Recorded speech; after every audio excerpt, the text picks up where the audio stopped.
தமிழ்நாடு முதலமைச்சர் மு.க.ஸ்டாலின் அவர்களினுடைய உடல்நிலை சரியில்லையா? துணை முதலமைச்சராக அவசரமாக உதயநிதி ஸ்டாலின் அவர்கள் துணை முதலமைச்சராக கொண்டு வரப்பட இருக்கிறாரா? இப்படி ஒரு செய்தி பத்திரிகையில் ஓடிக்கொண்டிருக்கிறது. இதனுடைய உண்மைத்தன்மை என்ன? உள்ளபடியே திரு ஸ்டாலின் அவர்களுடைய உடல்நிலை எப்படி இருக்கிறது? உதயநிதி ஸ்டாலின் துணை முதலமைச்சர் ஆக்கப்படுகிறாரா? இதன் பின்னால் இருக்கக்கூடிய அரசியல் என்ன? ஏன்னா விரைவில் நாடாளுமன்ற மக்களவைத் தேர்தல் வர இருக்கிறது. 2026 சட்டப்பேரவை தேர்தல் நெருங்கக்கூடிய ஒரு நிலையில இந்த பேச்சுக்கள் எல்லாம் அடிபடுகிறது. பரவலாக எல்லா இடமும் இந்த பேச்சுக்கள் வருகிறது. ஒரு பத்திரிகையில மட்டும் போடல, இது சோசியல் மீடியா முழுக்க இது இப்படி ஒரு பேசு பொருள் இருக்கிறது. முதலமைச்சர் விரைவில் வெளிநாடு செல்ல இருக்கிறார், உடனே வெளிநாட்டுக்கு போறது அவர் சிகிச்சைக்காகத்தான் அப்படின்னு வரக்கூடிய செய்திகள். இவற்றினுடைய உண்மை தன்மை என்ன? ஏன் இது போன்ற செய்திகள் வருகிறது? உள்ளபடியே ஸ்டாலின் அவர்களுடைய உடல்நிலையில் ஏதும் சிக்கல் இருக்கிறதா? இது போன்ற பல கேள்விகளுக்கு மிக தெளிவான ஒரு விடையை தரக்கூடிய காணொளி இது. முழுமையாக இந்த காணொலியை பாருங்கள். அனைவருக்கும் வணக்கம். இது தமிழ் கேள்வி. மீண்டும் உங்களை சந்திப்பதில் மிக்க மகிழ்ச்சி. நான் செந்தில். இது செந்தில் வேல்வீச்சு. தமிழ் கேள்வியை சப்ஸ்கிரைப் பண்ணி உங்கள் ஆதரவை தாருங்கள். சப்ஸ்கிரைப் பண்ணுங்க, உங்கள் ஆதரவை தாருங்க. எல்லாருக்கும் சப்ஸ்கிரைப் பண்ண சொல்லி பரிந்துரையுங்கள் என்று சொல்லி 5 லட்சம் சொந்தங்களுக்கும் என்னுடைய நெஞ்சம் நிறைந்த நன்றியை சொல்லி இந்த வீடியோக்குள்ள போறேன். திரு ஸ்டாலின் அவர்கள் இந்த தேர்தலுக்கு முன்பாக, நான் சொல்றது இந்த நடைபெற்று முடிந்த 2021 சட்டமன்ற தேர்தலுக்கு முன்பாகவே கடுமையான ஒரு செய்தி அவர் குறித்து பரப்பினார்கள். உங்களுக்கு தெரியும் நினைக்கிறேன். அவர் லண்டனுக்கு போறாரு, அப்படி நடக்குதான் இப்படி நடக்குதான், இந்த மாதிரி சிகிச்சை அந்த மாதிரி சிகிச்சை, கேட்டியா இப்படியாமே அப்படின்லாம் நிறைய உங்களுக்கு செய்தி வந்திருக்கும். அவர் சிஎம் ஆனாரு, அவர் ஈசிஆர்ல சைக்கிள் ஓட்டினாரு, எல்லாத்தையும் நம்ம பார்த்தோம். அது உனக்கு தெரியாது, அவருக்கு உடம்பு சரியில்லை, அதனாலதான் அவர் சைக்கிளே ஓட்டி காட்டுறாரு அப்படின்னா அதுக்கும் என்னவாண்டா பிரச்சனை அப்படின்னு எல்லாத்தையும் பார்த்தா இப்போ இல்ல தெரியும்ல, சீக்கிரம் புரியல, சீக்கிரம் என்ன துணை முதலமைச்சர் ஆக்க போறாங்க. யார? உதயநிதி ஸ்டாலின். ஓ சரி சரி சரி சரி. ஏன் அவருக்கு உடம்பு சரியில்லை. இப்ப அது ஒரு பத்திரிகையே இதை செய்தியாக்கிடுச்சு. 70 வயதை தொட்டிருக்கிறார் முதலமைச்சர். 70 வயதிற்கு உண்டான என்ன சொல்றது, ஒரு கைவலி, கால்வலி, முட்டு வலி, இதெல்லாம் எல்லாருக்கும் இருக்கக்கூடியது. இது முதலமைச்சருக்கு இருக்கும், ரைட்டா? அவர் என்ன சொல்றது, 6 பேக் வச்சுட்டு சினிமாவில் நடிக்கக்கூடிய ஹீரோ இல்லை. அதனால உங்களை மாதிரி என்ன மாதிரி அவருக்கும் என்ன இருக்கும், ஒரு தலைவலி வரும், ஒரு காய்ச்சல் வரும், கைகால் வலி வரும், இதெல்லாம் அவருக்கும் இருக்கும். அவருக்கு அப்படிலாம் எதுவுமே கிடையாதுங்க. அப்படிலாம் யாரும் சொல்ல போறது, அவரே சொல்ல மாட்டாரு, ரைட்டா? அது வேற. ஆனா இவனுக்கு கலைப்படுறானுங்க பாருங்க. ஒண்ணு, அதற்கு பின்னால் ஒரு அரசியல் இருக்கிறது. அது ரொம்ப ஆபத்தான அரசியல். இப்போ இதுக்கு யார் பதில் சொல்லணும்? உடம்பு சரியில்லைன்னு தொடர்ச்சியா அப்படி ஒரு செய்தி வருது இல்ல. அப்போ முதலமைச்சர் தானே அதுக்கு விளக்கம் சொல்லணும். சரி, துணை முதலமைச்சர் ஆக போறாரு உதயநிதினா அதுக்கு யார் விளக்கம் சொல்லணும்? உதயநிதி தானே விளக்கம் சொல்லணும். 2 பேருமே விளக்கம் சொல்லியிருக்காங்க. இப்போ முதலமைச்சர் அவருடைய உடல்நிலை குறித்து பரவும் செய்திகளுக்கு அவரே விளக்கம் கொடுத்திருக்கிறார். முதல்ல அதை பாருங்க. அப்புறம் உதயநிதி ஸ்டாலின் துணை முதலமைச்சராக்கப்படுகிறாரா, உதயநிதி ஸ்டாலினே அதை பத்தி பேசியிருக்கிறார், அதையும் பாருங்க. அதற்கு பிறகு இந்த வதந்திகள் எங்கிருந்து கிளம்பி வருதுங்கிறது எனக்கு தெரியும். இது எங்கிருந்து உற்பத்தி ஆகி வருகிறது, எவ்வளவு பிளான்டா இது எல்லா இடத்துக்கும் பரப்பப்படுகிறது அப்படிங்கிறதுலாம் எனக்கு தெளிவா தெரியும். நான் அதை உங்களுக்கு எவிடன்ஸோட கொடுக்குறேன். முதல்ல முதலமைச்சர் அவருடைய உடல்நிலை குறித்து பேசி அந்த வீடியோவை பாருங்கள். எனக்கு உடல்நலம் இல்லை, உற்சாகமாக இல்லைன்னு நேற்று ஒரு பத்திரிகையில எழுதியிருந்தாங்க. அதை படிச்சப்ப எனக்கு சிரிப்பு தான் வந்துச்சு. எனக்கு என்ன குறை?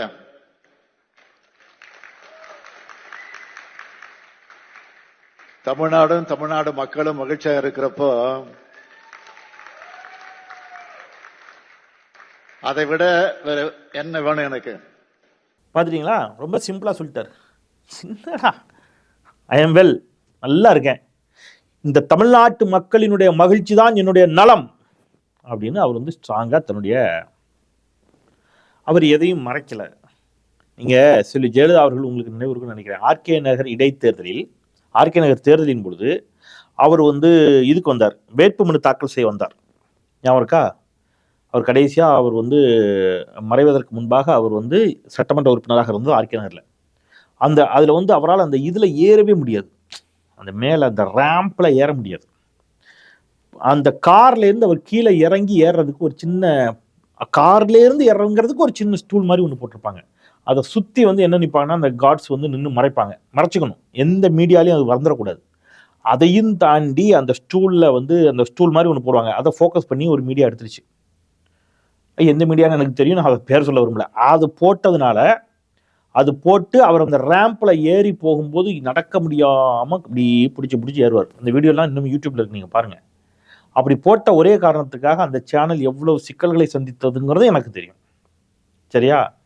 அவர் உடல்நிலை குறித்து கேள்வி எழுப்பிய பல ஊடகவியலாளர்கள் மீது வழக்குகள் பாய்ந்தன அப்படிங்கிறது எனக்கு தெரியும். அப்படி பல வழக்குகளை சந்தித்த பல ஊடகவியலாளர்கள், பல மூத்த பத்திரிகையாளர்கள் இன்றைக்கு வந்து வாய்க்கு வந்ததெல்லாம் பேசிக்கொண்டிருக்கிறார்கள் அப்படிங்கிறதும் எனக்கு தெரியும். நம்ம பார்த்துட்டு இருக்கோம், அதெல்லாம் விட்டுருங்க. அப்போ அது ஒரு பக்கம். ஆனால் இங்கே அவர் அப்படிலாம் எதுவும் மறைக்கல. ரைட்? அவர் தன்னுடைய உடல்நிலை குறித்து தெளிவுபடுத்தியிருக்கிறார். இப்போ உதயநிதி ஸ்டாலின் துணை முதலமைச்சர் ஆவாரா இல்லையா அடுத்த கேள்வி. அதுக்கு உதயநிதி ஸ்டாலினே பதில் சொல்லிக்கிறார். அதையும் பார்த்துட்டா நம்ம வந்து இந்த வதந்தி எங்கிருந்து கிளம்புகிறது, இதன் பின்னால் இருக்கக்கூடிய சதி என்ன அப்படிங்கிறத நான் தெளிவுபடுத்திடுவேன். இப்போ உதயநிதி ஸ்டாலின் பேசியதை பாருங்க. ஆமா ஆமா எல்லா அமைச்சரையும் முதலமைச்சருக்கு துணையா இருக்க போறோம், அவ்வளவுதான். பார்த்துட்டீங்களா? இது உதயநிதி ஸ்டாலின் அவர்கள் சொன்னது. எல்லா முதலமைச்சர்களும் உதயநிதி ஸ்டாலின் என்ன சொல்றாரு, நீங்கள் துணை முதலமைச்சர் ஆவீர்களா அப்படின்னு கேட்கிற கேள்விக்கு எல்லா அமைச்சர்களும் முதலமைச்சருக்கு துணையாக இருப்போம் அப்படின்ட்டாரு. தட் மீன்ஸ் எல்லாருமே கிட்டத்தட்ட துணையாக தானே இருக்கும். துணை முதலமைச்சர் என்ன, துணை முதலமைச்சர் அப்படிங்கிறது அரசியல் சாசன சட்டத்தின்படி அங்கீகரிக்கப்பட்ட பதவியெல்லாம் இல்லை. அது ஒரு அலங்கார பதவி, கௌரவ பதவி, அவ்வளவுதான். கூடுதலாக அதிகாரத்தை கூட கொடுக்க மாட்டாங்க. நான் சொல்றது எடப்பாடி பழனிசாமிலாம் இருந்தபோது, எடப்பாடி பழனிசாமி ஓபிஎஸ் கூடுதலாக ஏதாவது அதிகாரம் கொடுத்தாங்களா? ஒன்றும் கிடையாது. ஒருவேளை உதயநிதி ஸ்டாலினுக்கு அவர் கொடுக்க வேண்டும் என்று அவர்கள் முடிவெடுத்தாலும் அது அவங்களுடைய கட்சி சார்ந்த விவகாரம். பட் உதயநிதி ஸ்டாலின் இவ்வாறான ஒரு பதிலை சொல்லிட்டாரு. இருக்கட்டும், இப்போ விஷயத்துக்கு வருவோம். இது எங்கிருந்து இது தொடங்குகிறது அப்படின்னா, இது இன்னைக்கு நேற்று தொடங்கியதல்ல. நீங்க தொடர்ச்சியா திராவிட முன்னேற்ற கழகத்தை பற்றிய வதந்திகள் இருக்குல்ல, ஸ்டாலின் சிஎம் ஆக மாட்டார். அப்படியா? ஏன்? ஜாதகம் சரியில்லை. ஓ, கட்டம் சரியில்லைங்க. நாங்கள் ஏகப்பட்ட ஜோசியத்தை பார்த்துட்டோம். கேரளாவில் பிரசன்னம் பார்த்தீங்களா? ஆமாம், அங்கேயும் பார்த்துட்டோம். அங்கேயும் அவர் முதலமைச்சர் ஆக முடியாது. இந்த சோழி, இந்த இது போட்டுவாங்களே, சோழி உருட்டி பார்ப்பாங்க, அதுலேயும் பார்த்துட்டோம். வாய்ப்பில்லை. அவர் கை ரேகை, கால் ரேகை, ஆமாம், எல்லாத்தையும் வச்சு சொல்லிட்டோம். அவர் முதலமைச்சர் ஆக மாட்டாருங்க அப்படின்னு எல்லாரும் என்ன செஞ்சான்? சத்தியம் பண்ணான். ரைட்டா? சிலர் சவால் கூட விட்டாங்க. அவர் முதலமைச்சர் ஆகிட்டார். என்னப்பா எல்லாரும் சொன்னீங்களப்பா ஸ்டாலின் வெற்றியே பெற மாட்டாருன்னு, அவருக்கு ஜாதகமே சரியில்லை, நீங்களே அவர் வெற்றி பெற்று விட்டாரே அப்படின்னு கேட்டப்ப, அதாவது முதல்ல இவர் ஜெயிக்கவே மாட்டாரு அப்படின்னு சொல்றது, அவருக்கு ஒண்ணுமே தெரியாது, அவருக்கு அரசியல் தெரியாது, அவர் வெற்றி பெற மாட்டாரு, அவருக்கு ஜாதகம் சரியில்லை, அவருக்கு வந்து இவர் இடைஞ்சலா இருப்பாரு, இவரால் அவருக்கு சிக்கல் வரும், இப்படிலாம் சொல்லி அவர் அதெல்லாம் ரொம்ப அழகாக ஹேண்டில் பண்ணி எல்லோரையும் ஒருங்கிணைத்து ரொம்ப அழகான ஒரு கூட்டணியை கட்டி ரொம்ப வலிமையாக சித்தாந்த வலிமையோடு சித்தாந்த பலத்தோடு மக்களுக்கு என்ன செய்ய போறேங்கிற வாக்குறுதியை தெளிவாக வைத்து மிக அழகாக வெற்றியை பெற்று காட்டிவிட்டார். இப்போ வெற்றி பெற்ற பிறகு என்ன சொன்னாங்க? உங்களுக்கு தெரியாது. அவர் ஜெயிச்சதுக்கு என்ன காரணம் தெரியுமா? தெரியுமே, என்ன காரணம்? பெரியாரினுடைய கொள்கைகள் அது இல்லை. அப்புறம் அண்ணாவின் வழியில், அண்ணாவின் கொள்கைகள், அவர் இந்த திராவிட மாடல்னு சொன்னார், அதனால தானே ஜெயிச்சது. அதெல்லாம் கிடையாது. கலைஞருடைய வழியில் அவர் வந்து தமிழுக்கு தொண்டாற்றக்கூடிய விதத்தில் பல்வேறு திட்டங்களை சொன்னார். கீழடி அருங்காட்சியகம் அமைக்கப்படும் என்றார். பல்வேறு திட்டங்களை, நலத்திட்டங்களை சொன்னார். மாணவிகளுக்கு மாதம் 1000 ரூபாய் அப்படின்னு சொன்னார். பெண்களுக்கு உரிமை தொகைன்னு சொன்னார். கட்டணமில்லா பேருந்துன்னு சொன்னார். அதெல்லாம் இல்லைங்க. அப்புறம் வேற என்ன? அவர் முதலமைச்சரானதுக்கு காரணமே 4 தலைமுறையா அவங்க குடும்பம் கோயில்ல என்ன செஞ்சாங்க?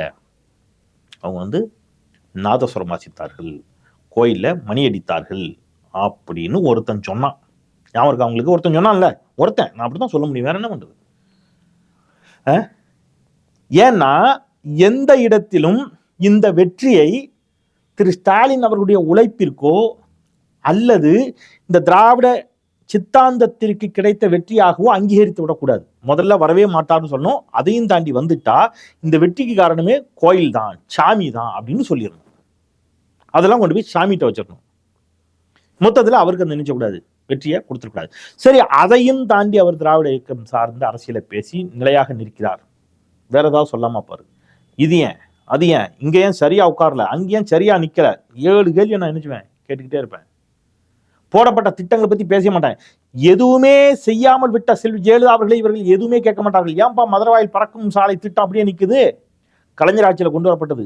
ஜெயலலிதா ஆட்சிக்கு வந்தார், கலைஞர் கொண்டு வந்த ஒரே திட்டம் என்பதற்காக அப்படியே மக்களின் வரிப்பணம் வீணா போனா பரவாயில்லைன்னு சொல்லி அப்படியே போட்டார். அந்த தூண்கள் இன்னமும் அப்படியே நிற்கின்றன. அந்த சாலையை நிறைவடைய செய்யவில்லை. அந்த சாலையை பணிகள் அவர் தொடரல. பரவாயில்ல, அது அம்மா அப்படித்தான் இருப்பாங்க, அம்மா வாழ்க அப்படிங்கிறான். கிளாம்பாக்கம் பேருந்து நிலையம் எப்பா ஆரஞ்சு விட்டுட்டீங்களப்பா, ஆரஞ்சு விட்டுட்டு அப்படியே நிக்குதப்பா. 30% பணிகள் தான் முடிஞ்சிருக்குது, அப்படியே நிக்குது. மக்கள் வரிப்பணம் இல்லையா? 30% பணிகளை முடிச்சுட்டு அப்படியே அம்போனி போட்டு போனா என்ன அர்த்தம்? எடப்பாடி பழனிசாமி ஆரம்பிக்கும் போது அவ்வளவு பேரும் அப்படின்னா ஒண்ணுமே பேசல. மக்கள் வரிப்பணம் 30% அதுல போட்டாச்சு, சரி விரைந்து அதை முடிங்க. எடப்பாடி பழனிசாமி ஆரம்பிச்சாருன்னா யார் ஆரம்பிச்சாருன்னா மக்களுக்காக கொண்டு வரப்பட்ட ஒரு திட்டம். கடந்த ஆட்சியில் கொண்டு வந்தப்பட்டிருந்தாலும் பரவாயில்ல, நம்ம அதை நிறைவடைந்து மிகச்சிறப்பாக அதை பணிகளை முடிச்சு மக்கள் பயன்பாட்டு கொண்டு வரணும்னு முடிச்சா கிளாம்பாக்கம் பேருந்து நிலையம் நான் கேட்டேனா அப்படிங்கிறார் ஒருத்தர். எப்படி கேட்டனாங்கிறது எங்க கேட்டிருக்கணும்? சித்தப்பாட்ட கேட்டிருக்கணும்ல. சித்தப்பா தானே ஆரம்பிச்சாரு. சித்தப்பா கிளாம்பாக்கம் பேருந்து நிலையம் எதுக்கு சித்தப்பா அப்படின்னு அப்ப கேட்டிருக்கணும். அப்ப கேட்கல. இப்ப எல்லாத்தையும் முடிச்ச உடனே அப்போ ஏன் முடிக்கல அப்படின்னு மதுரவாயில் பறக்கும் சாலை திட்டத்தையும் இன்ன பிற திட்டங்களையும் திமுக அரசு கொண்டு வந்த திட்டங்களையும் முடக்கி போட்டாரே ஜெயலலிதா, அப்பொழுது ஏன் முடக்கினீர்கள் என்று எவனும் கேட்க மாட்டேங்கிறான். அம்மா உணவகம் அப்படியே நீடிக்குது, அதை பத்தி பேச மாட்டோம். எடப்பாடி பழனிசாமி படம் போட்ட புத்தக பைகளை கூட அப்படியே விநியோகிப்போம், அதை பத்தி நான் கவலைப்பட மாட்டேன். அப்போ வேற என்ன சொல்லலாம்? இவர் ஏதாவது சொல்லணும், என்ன சொல்லலாம்? ஆனால் மக்கள் எதையும் நம்ப மாட்டேங்கிறான். மக்கள் தான் பார்த்துட்டு இருக்கானே, சும்மா ஏதாவது சொல்லாங்க. அவர் மழை வெள்ளத்தில் நிற்கிறாரு, நிவாரண நிதி ஒன்றிய அரசு கொடுக்க மாட்டேங்குது, அதை தாண்டி அவர் நிவாரண நிதி கொடுத்துருக்காரு. 6000 ரூபாய் நிவாரண நிதி கொடுத்துருக்காரு. பொங்கலுக்கு 1000 ரூபாய் கரும்போடு சேர்த்து பொங்கல் ஊக்கத்தொகை வந்துருச்சு. அதுபோக இந்த மாதம் கொடுக்க வேண்டிய மகளிர் உரிமை தொகையும் வந்துருச்சு. 8000 ரூபாய் பாதிக்கப்பட்ட பகுதிகளிலும் மற்ற பகுதிகளில் 2000 ரூபாயும் போய் சேர்ந்துருக்குது. எல்லாத்தையும் அவர் பார்த்துட்டு இருக்கிறார். இப்போ உலக முதலீட்டாளர்கள் மாநாட்டை நடத்தி தொழிலை ஈர்த்திருக்கிறார், முதலீடுகளை ஈர்த்திருக்கிறார். கலைஞர் பன்னோக்கு மருத்துவமனை கொண்டு வந்திருக்கிறார். கிளாம்பாக்கம் பேருந்து நிலையத்தை, மிக பிரமாண்டமான கிளாம்பாக்கம் பேருந்து நிலையத்தை கொண்டு வந்திருக்கிறார். கலைஞர் பன்னோக்கு மருத்துவமனையை கொண்டு வந்திருக்கிறார். மதுரையில் ஒரு மிகப்பெரிய சல்லிக்கட்டுக்கான மைதானத்தை உருவாக்கி இருக்கிறார். கீழடியில் அருங்காட்சியகம் கொண்டு வரப்பட்டிருக்கிறது. எல்லா திட்டங்களையும் கொண்டு வந்திருக்கிறார். நாங்கள் பார்த்துட்டு தான் இருக்கிறோம், சும்மா கதை விடாதையா அப்படின்னு மக்கள் சொன்ன உடனே என்ன சொன்னாலும் நம்ப மாட்டேங்கிறானே, என்ன பண்ணலாம்? கரெக்ட், அவருக்கு உடம்பு சரியில்லை அப்படி கிளப்பி விட்டுரும். அப்போ என்னன்னா மக்களை என்ன செய்யறது? ஒரு பேனிக் ஆக்குறது. அவருக்கு உடம்பு சரியில்லையாமே அப்படின்னா, ஒரு தலைவன் உடல்நிலை சரியில்லாமல் இருக்கிறான் அப்படின்னு தெரிஞ்சா மக்கள் அவருக்கு ஓட்டு போட மாட்டாங்க அப்படின்னு நினைக்கிறான்.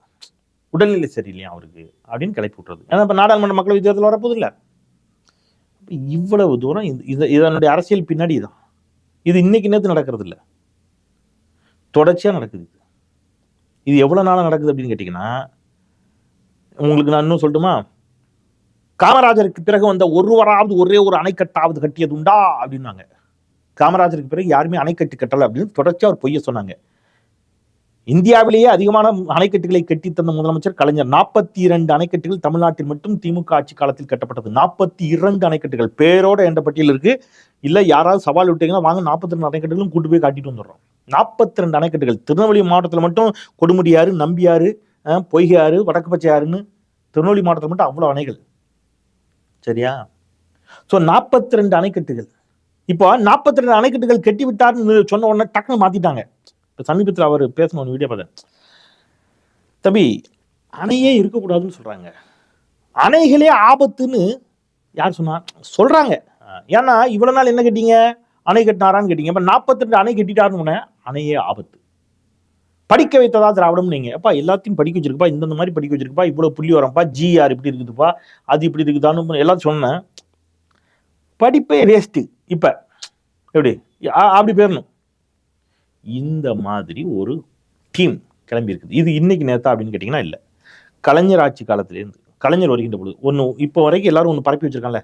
கலைஞர் ஏதோ வறுமையில் வாடினார், அவர் என்ன செஞ்சார், ஒரு குரூப் தொடர்ச்சியாக சொல்லலாம் பத்திரிக்கைலா, டிக்கெட் எடுக்காமல் ட்ரெயினில் வந்தார், இவன் தான் கூட வந்தான், அப்படியே ஒன்று கிளப்பான பத்திரிக்கைலா, இப்படியே சொல்லிட்டே இருப்பான். ஆனால் ஜெயலலிதா தெரியுங்களா, அவங்க பான் வித் சில்வர் ஸ்பூன். நீ தான் பார்த்தியாடா? என்னடா உண்மை என்ன தெரியுமா உங்களுக்கு? நான் ஒன்று சொல்லட்டுமா? உண்மையை நான் சொல்கிறேன். நீங்கள் என்னைக்கா இப்படி யோசிச்சு பார்த்துருக்கீங்களா? ஜெயலலிதா பிறந்தது எந்த வருஷம்னு உங்களுக்கு யாருக்கா தெரியுமா? சும்மா ஒரு உரையாடல் நடத்துவோம். நீங்கள் ஜெயலலிதா பிறந்தது எந்த வருஷம் நீங்கள் பார்த்துக்கிட்டே கூட நீங்கள் நினைச்சீங்க செல்லில், இப்போ செல்லில் பார்க்குறீங்கன்னா இன்னொரு செல்லு இருந்துச்சுன்னா எடுத்து தேடுங்க, நான் சொல்கிறத செக் பண்ணுங்க. டிவியில் பார்த்துட்டீங்கன்னா அப்படியே செல்லில் செக் பண்ணுங்க. ஜெயலலிதா பிறந்தது 1948, ரைட்டா? கலைஞருடைய முதல் படம் எப்ப தெரியுமா? கலைஞர் திரைத்துறைக்குள் வந்தது. திரைத்துறைக்குள், அதுக்கு முன்னாடி நாடகம் மற்றதுல எல்லாம் இருந்தார், எழுத்து பணிகளில் இருந்தார், அப்பவே அவர் சம்பளம் வாங்கிட்டு இருந்தார். திரைத்துறைக்குள் அவர் காலடி எடுத்து வைத்தது 1947. 48 செல்வி ஜெயலலிதா அவர்கள் பிறப்பதற்கு ஓராண்டிற்கு முன்பாகவே அவர் திரைத்துறைக்குள் வந்து விட்டார். ஜெயலலிதா அம்மையார் 48 பிறக்கிறார். 1952, 1952 செல்வி ஜெயலலிதா அவர்களுக்கு என்ன வயசு இருக்குங்க? 4 வயசு குழந்தை. செல்வி ஜெயலலிதா அவர்கள் 4 வயது குழந்தையாக இருக்கின்ற பொழுது பராசக்தி திரைப்படம் முத்தமிழறிஞர் டாக்டர் கலைஞரின் கதை வசனத்தில் வெளியாகிவிட்டது. அன்னைக்கு அவர் வாங்கின சம்பளம் எவ்வளவு தெரியுமா? 500 ரூபாய். இன்னைக்கு அது பல லட்சங்களுக்கு சமம். அன்னைக்குள்ள ரூபா மதிப்புக்கு சொல்றேன், அன்னைக்குள்ள ரூபா மதிப்புக்கு இன்னைக்குள்ள ரூபா மதிப்புக்கு ஒப்பிட்டு அது பல லட்சங்களுக்கு சமம். அப்ப அன்னைக்குள்ள பண மதிப்புக்கு பல லட்சங்களை ஊதியமாக பெற்றவர். எப்ப? செல்வி ஜெயலலிதா 4 வயது குழந்தையாக இருந்த பொழுதே பல லட்சங்களை சம்பளமாக பெற்றவர் யாரு? முத்தமிழறிஞர் டாக்டர் கலைஞர். சரி, அப்புறம் 48 பிறந்திருக்கிறாங்க. அடுத்தது 55 என்ன வயசு நீங்க கணக்கு பண்ணீங்க? 7 வயசா? 7 வயசு. ஜெயலலிதா அவர்களுக்கு 7 வயது குழந்தையாக ஜெயலலிதா இருக்கின்ற பொழுது முத்தமிழறிஞர் டாக்டர் கலைஞர் கோபாலபுரம் வீட்டை வாங்கிவிட்டார். 7 வயது குழந்தை, அவர் வீட்டை வாங்கிட்டார் கோபாலபுரத்தில், இப்ப இருக்கிற வீடு. ரைட்? அப்ப இவங்க இன்ன வரைக்கும் என்ன சொல்றாங்கன்னா, கலைஞர் எங்கடா ஜெயலலிதாவுக்கு இவ்வளவு சொத்து வந்துச்சு? எவனும் கேட்க மாட்டான். ஜெயலலிதா பிறக்கிறதுக்கு முன்னாடி அவர் சம்பாதிச்சிட்டாரா? ஜெயலலிதா சின்ன குழந்தையா இருக்கும் போதே அவர் கோபாலபுரம் இல்லத்தை வாங்கிட்டாரா? கிடையாது. அதான் 1957 ஜெயலலிதா அவர்கள் 9 வயது சிறுமின்னு சொல்றதா குழந்தைன்னு சொல்றதா? 9 வயது சிறுமின்னு வச்சுப்போம். 1955 அவர் வீட்டை வாங்கிறாரு. 1957 செல்வி ஜெயலலிதா அவர்கள் 9 வயது சிறுமியாக இருந்த பொழுது அவர் சட்டமன்றத்திற்குள் எம்எல்ஏவாகவே போயிடுறார். ரைட்டா? 1962 என்ன வயசு இருக்கும் ஜெயலலிதாவுக்கு? 14 வயசு. 1962 அம்மையார் செல்வி ஜெயலலிதா அவர்கள் 14 வயது சிறுமி. அவர் மீண்டும் எம்எல்ஏ, 2வது முறையாக எம்எல்ஏ. அதன் பிறகு ஓரிரு ஆண்டுகளில் அவர் 17 வயதை கடந்த பொழுது அவர் திரைத்துறைக்கு நடிக்க வருகிறார். யாரு? ஜெயலலிதா திரைத்துறைக்குள் நடிக்க வருகிறார். ஜெயலலிதா திரைத்துறைக்குள் நடிக்க வருவதற்கு முன்பாகவே கலைஞர் கோபாலபுரம் வீட்டை வாங்கிட்டார், 2வது முறை எம்எல்ஏ ஆயிட்டார். ஜெயலலிதா திரைத்துறைக்குள் நடிக்க வந்து 1965 வெண்ணிராடை, 1967 ரைட்டா? ஜெயலலிதாவுக்கு 19 வயசு. அதாவது ஓட்டு போட ஆரம்பிச்சு அடுத்த வருஷம் அப்படி வச்சுக்கோங்க. ஓட்டு போடுற வயசு கூட ஜெயலலிதாவுக்கு இல்லை, ஆனா அவர் எம்எல்ஏ கலைஞர்.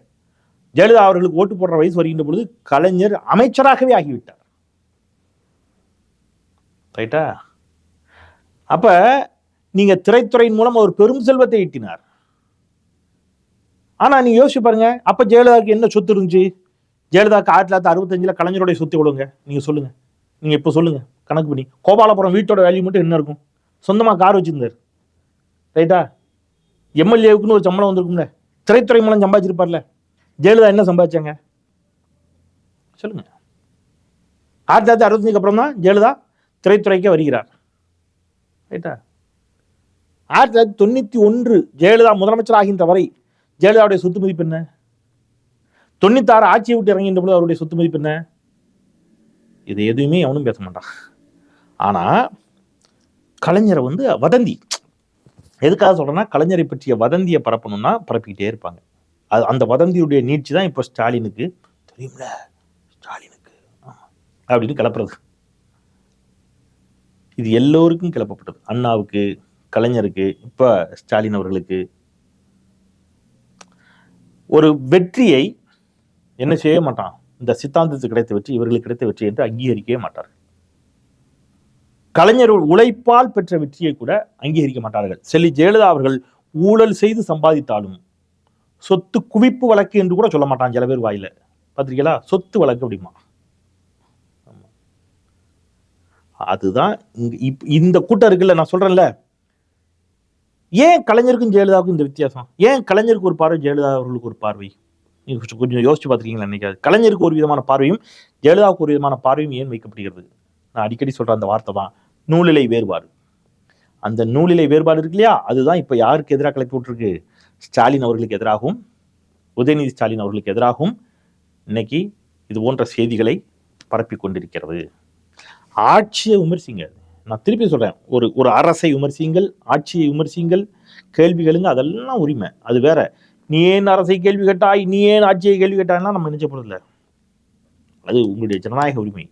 ஆனால் திட்டமிட்டு ஒரு வதந்தியை பரப்புவது. எப்போ பரப்புவாங்கன்னா, எப்போ வதந்தியை கையில் எடுப்பாங்கன்னா, எப்பொழுது இவர்கள் பலவீனமாகி விட்டார்களோ, எப்போ இவர்களால் இந்த கூட்டணியை, இந்தியா கூட்டணியை, திமுக தலைமையிலான கூட்டணியை இவர்களால் தேர்தல் அரசியலில் வெற்றி பெறுவது கடினம் என்ற ஒரு சூழல் உருவாகிறதோ, எல்லாம் பண்ணி பார்த்துடும் ஆனாலும் கஷ்டமா இருக்கு அப்படின்னு வருகின்ற பொழுது இவர்கள் பொய்களையும் வதந்திகளையும் பரப்பத் தொடங்கி விட்டுவார்கள். அந்த வதந்திகளுக்கும் பொய்களுக்கும் இன்றைக்கு முதலமைச்சர் முற்றுப்புள்ளி வைத்திருக்கிறார். அப்பார்ட் ஃப்ரம் தட், மேபி நாளைக்கே நீங்கள் வந்து யாரை துணை முதலமைச்சர் ஆக்கலாம், உதயநிதி ஸ்டாலின் துணை முதலமைச்சர் ஆக்கலாம், ஆக்காம போகலாம். அது அவங்க கட்சி விவகாரம். ஆன பிறகு அவருடைய செயல்பாட்டின் மீது நம்ம என்ன செய்யலாம், விமர்சனத்தை வைக்கலாம். என்ன செய்யறீங்க, என்ன செய்யலைன்னு அன்னைக்கு கேட்கலாம். ஏங்க இதை சரியா செய்யலைன்னா அன்னைக்கு கேட்கலாம், அது வேற. ஆனால் வதந்திகளை பரப்புவது என்பது ஒரு அறிவுசார் சமூகத்திற்கு அழகல்ல என்பதை சொல்லி, தமிழ் கேள்வியை சப்ஸ்கிரைப் செய்து உங்கள் ஆதரவை தாருங்கள் என்பதை மீண்டும் கேட்டு, அன்போடு கேட்டு விடைபெறுகின்றேன். குரலற்றவர்களின் குரலாய் நான் செந்தில். நன்றி.